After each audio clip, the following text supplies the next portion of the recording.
and working for the sake of the country.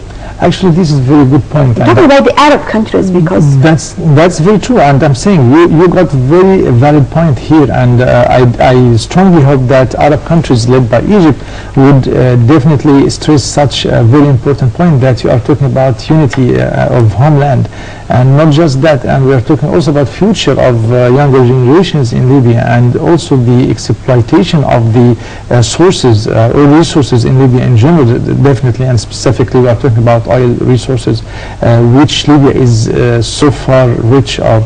So I hope that Egypt will take a very positive role in such situation, and try to publicize in media how far unity or homeland unity. Because definitely when you are divided into small districts or countries inside one country, you will be very weak and you cannot confront the outward world. But basically when you are all acting as one man in the country, no one can ever.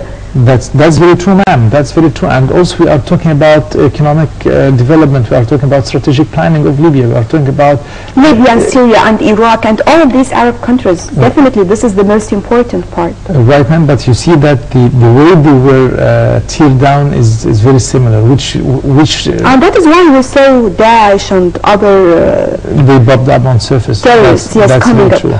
And also Libya, you know that Libya has a lot of yes, of course, weapon smuggling.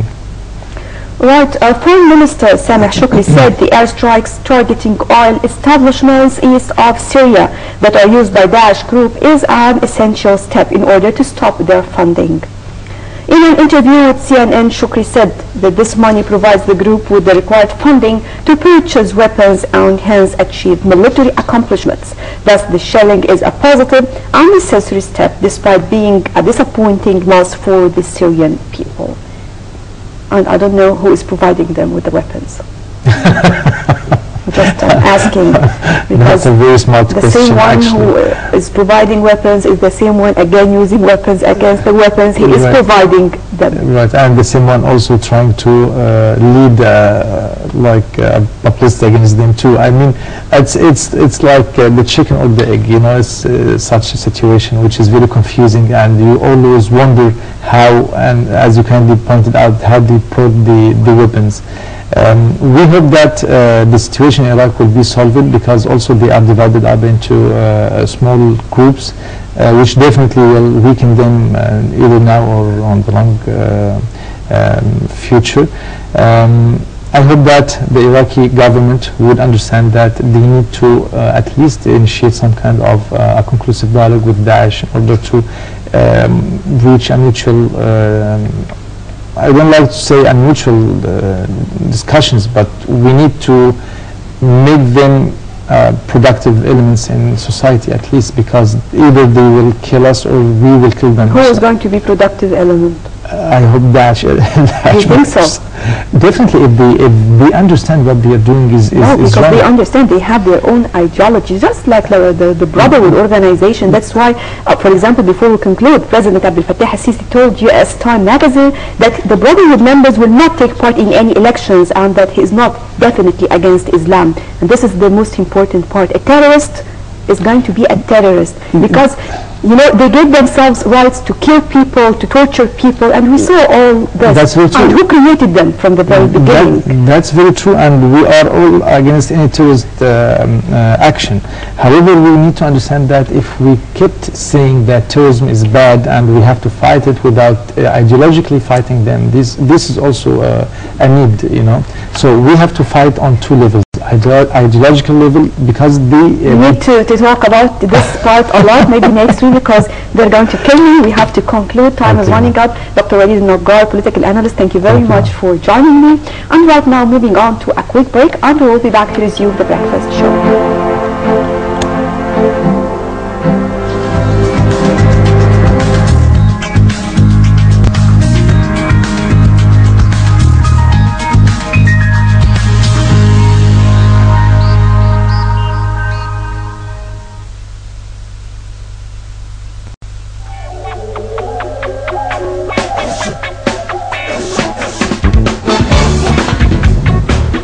Nile TV International is your gateway to all the breaking news events across the world. We're the most constant news service of the world. We make all the difference.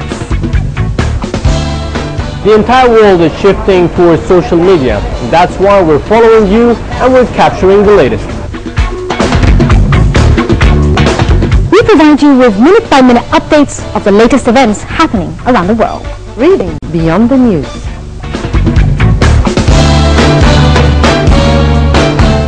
We bring you the truth and nothing but the truth with a strong network coverage from all over Egypt. You'll still be on the majors. It will be just a different sport. News updates minute by minute. Where we have been, where we stand now, and where we want to be in the future. Whatever is making the headlines, we'll bring you the story.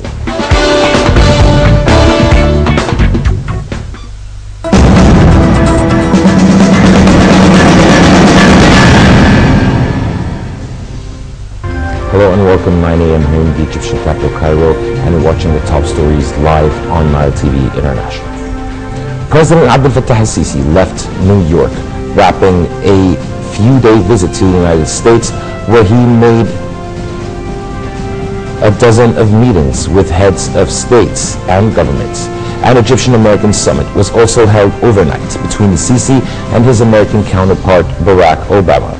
During the meeting, Obama described the long-standing relationship with Cairo as a cornerstone to Washington's security in the Middle East. Obama and the Sisi met in New York on the sidelines of the UN General Assembly.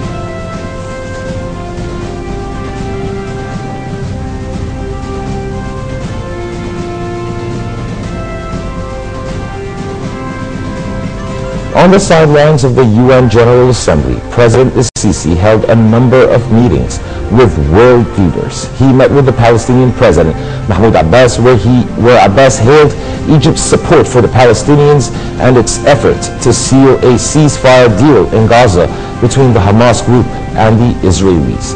Al-Sisi also met with the Iraqi President Fuad Massoum, the Kuwaiti Prime Minister Jabir Mubarak al-Ahmad al-Sabah, who said that Kuwait wanted to increase its investments in Egypt. As part of his busy schedule, al-Sisi met with the presidents of Mauritania, Uganda, South Sudan, South Africa, and the Prime Minister of Australia. After days of discussions with Fatah leaders in Cairo, Hamas deputy leader Musa Abu Marzouk said Hamas and Fatah have reached a deal today on reconciliation that states that a unity government can officially assume control over government institutions in Gaza. The deal struck behind closed doors in the Egyptian capital is the 6th official accord between the two groups.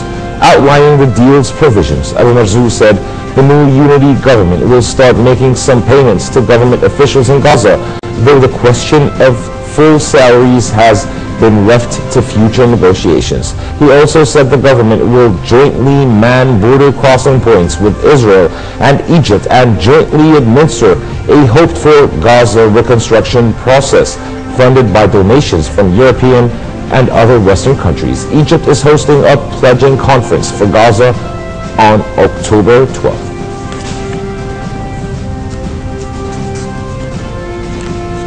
British lawmakers are expected to vote to join the international airstrikes against Daesh militants as the United States and its Arab allies turn to the heat on them.